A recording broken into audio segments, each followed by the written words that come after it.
Alright guys, in this video I want to share the top 5 most effective things that help me stop my hair loss. I've been losing my hair since I was a teenager, and pretty much every male in my family is now bald. I basically should be bald right now.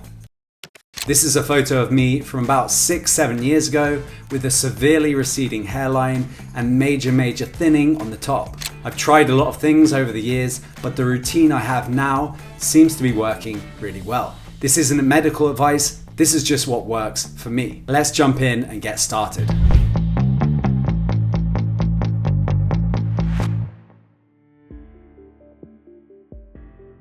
Okay, number 1, I improved my diet. Over the past few years, I've tried to improve my diet a lot, not only for hair health, but for better health in general. Honestly, my general health is more important to me than my hair health, but luckily they both align well. The main things I focused on were removing processed oils, getting enough protein, eating more high quality fats, drinking lots of bone broth, trying to eat simpler food combinations, and eating more healthy gut foods. Bone broth is one of the number 1 things you can add to your diet for hair health. It provides bioavailable protein in the form of collagen that's perfect for hair synthesis. In addition, it's great for the gut and it helps balance the amino acid ratios. This is really important if you're used to eating lots of muscle meats. The bone broth helps to balance the amino acid ratios, resulting in less inflammation. Homemade grass-fed beef bone broth is my number 1 diet addition. The second most important thing I'll mention here is removing low-quality seed oils from your diet. These are hidden in almost every processed food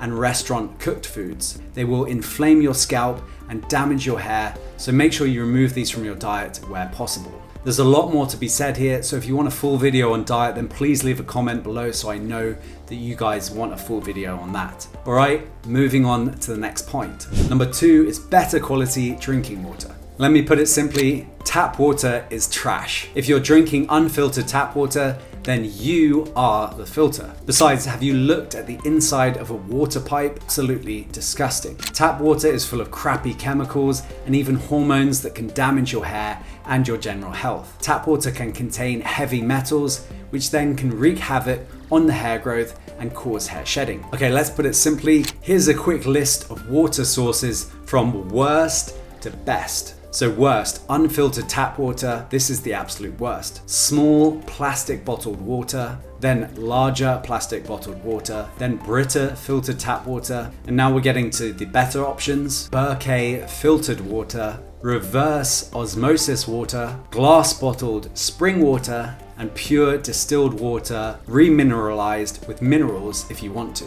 The higher up the list you can go, the better the water quality. I know it's not always possible, it can make your drinking water more expensive, but it's definitely worth it in the long run. Water is the number 1 thing that you're actually putting into your body, so make sure it's high quality and your health and your hair especially will thank you later. Good quality drinking water is a very good ROI investment. Okay, so moving on. Number 3 is lowering stress. Stress is a big part of hair loss for a lot of people. It really is worth putting in some time and thought into designing your life to reduce stress. After all, it can help reduce hair loss, but also improve the quality of your life a lot. Here's a few things that helped me. The most important was lifestyle design. This is one of the more difficult points on the list, but it's well worth considering and thinking through. Take a step back and look at your life from an elevated position. Take a detached view and consider yourself as an engineer optimizing a system. How can you actually design your life to be smooth, calm, and low stress? Do you have a job or a boss that causes stress? Do you have a long commute where you need to spend time in traffic? Well, this is 100% your responsibility to fix. Do you find you don't have time to exercise?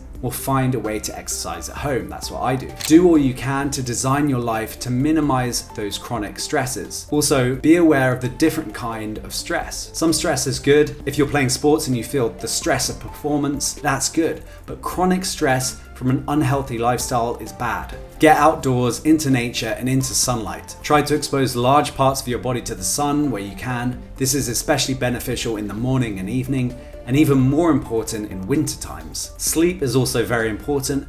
become knowledgeable on how to sleep well and how to optimize your bedroom and bedtime ritual to get optimum sleep. There's much more to lowering stress, but those are the big ones for me: lifestyle design, exercise, nature, sunlight, and sleep. All right, moving on to point 4, using a scalp brush, derma roller, and advanced topical. This is a 3-pronged approach to reactivating the hair follicles, and I found it to be really effective.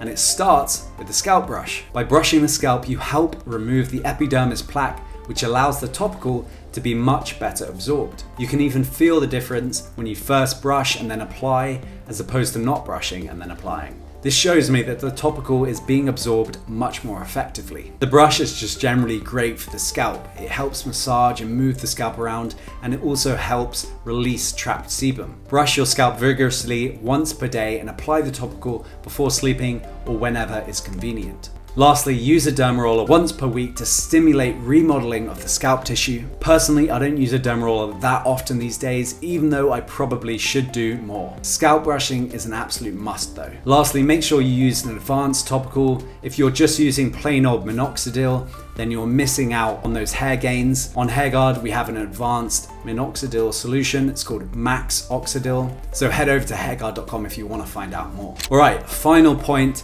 Number 5, scalp massages and the grow band. Scalp massages are one of those things that take a little while to pay off, but the results can be very long lasting. You're actually remodeling the scalp tissue and removing the tension at the same time. These massages work synergistically with the other points. They're also great because there's no potential downsides or side effects at all from scalp massages. Knuckling, pinching, pressing and squeezing, these are the components of the scalp massages, and we have an extended section on this in our course Hair Equilibrium, which you can check out using the link below. The only thing is, with scalp massages, they get very tiring pretty quickly, and this is where the grow band comes in.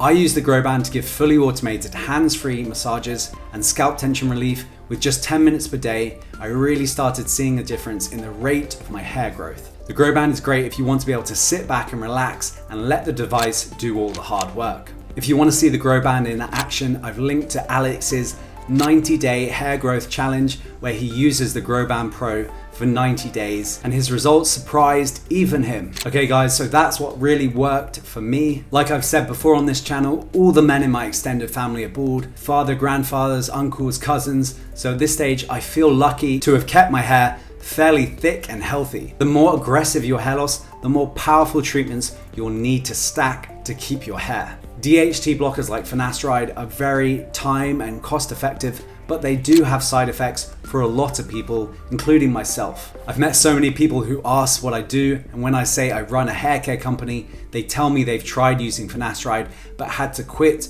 due to side effects. That might be you, or you might be fine using it. It really does vary for everyone. The steps in this video are just what works for me, and it seems to be working fairly well. I've kept my hair over the last 5-6 years. I haven't regrown that much of my hairline, so I'll still need to get a hair transplant one day, but it has helped keep the hair on the top thick and healthy. I'm 100% sure that if I wasn't doing this, I'd have really thinning hair by now. The first 3 points especially are very good for your overall health, so it's just worth doing those in general, and your hair will benefit as a side effect of those. Let me know in the comments if you've got any questions and what topic you want me to cover next. If you enjoyed this video, then please leave a like and subscribe.